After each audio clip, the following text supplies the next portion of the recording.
Hello there. Today I have mini Lego Transformers animated Ironhide. So here he is in his Cybertronian van mode, I guess. And as you can see, it's heavily retooled from the Ratchet build that I already made. That's mostly because they share a body type, and yeah, some of Ratchet's transformation could have worked for this build too. So I just decided to keep it that way. One detail, or two details you might notice is that this back section, you probably already know these are his arms. They stretch a little bit farther out than this section. You probably already know they're going to be his legs. So that's just something I can't really change due to how it needs to look in robot mode. Like the arms need to be proportioned properly. And it's just a carryover for the Ratchet design. And these front treads are actually supposed to be more up here, but due to the way it transforms, that can't happen. And that kind of just leaves the front of this vehicle looking, I guess, a little bit awkward. It just kind of juts out. And there's also the lights. They're not supposed to be one singular piece, but there's no room to separate the lights. And he's actually, he's more like a reddish orange in the show, so obviously not a lot of those pieces come in the pieces that I need. Not a lot of the pieces that I need come in that color to build this. So I just used this one piece right here to represent the color that he's supposed to be. And I think that looks good enough as it is. And yeah, I guess articulation. His treads can move up like this if you want them to. Not sure why you would want them to, but you know they can do that.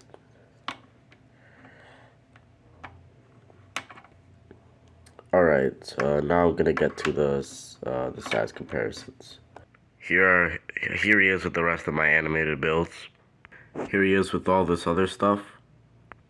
Ironhide is about 6.5 studs long and about 4 studs tall. Transformation is actually kind of weird. You might have noticed there's one clip out here. This is because of how it has to transform. You'll see that later. Where to start? I would start with his legs. So fold these down.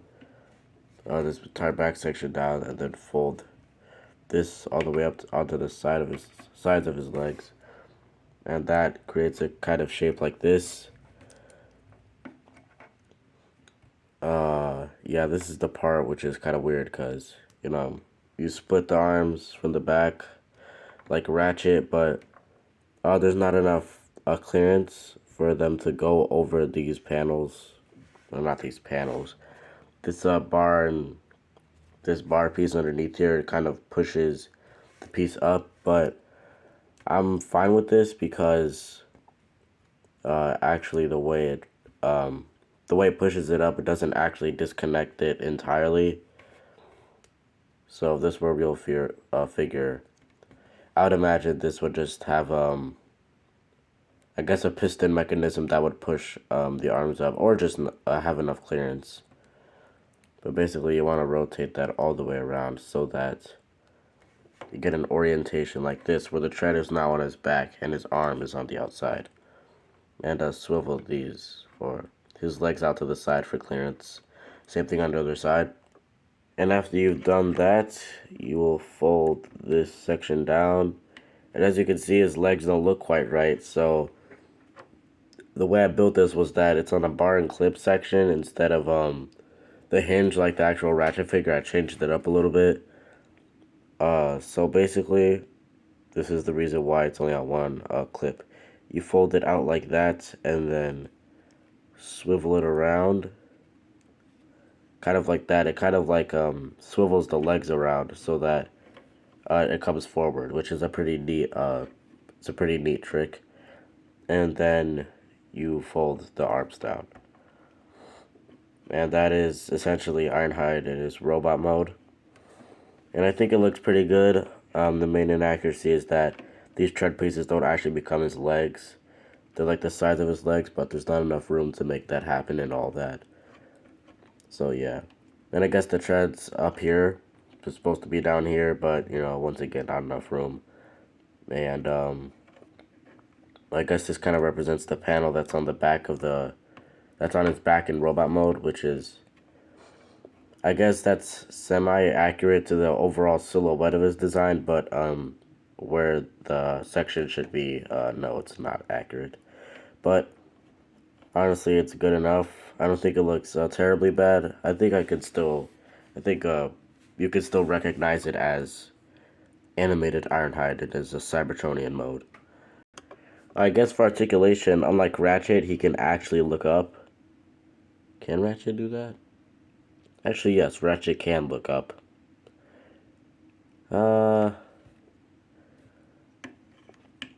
His arms go out. Also, like Ratchet, these shoulder pieces could be replaced with ball joints.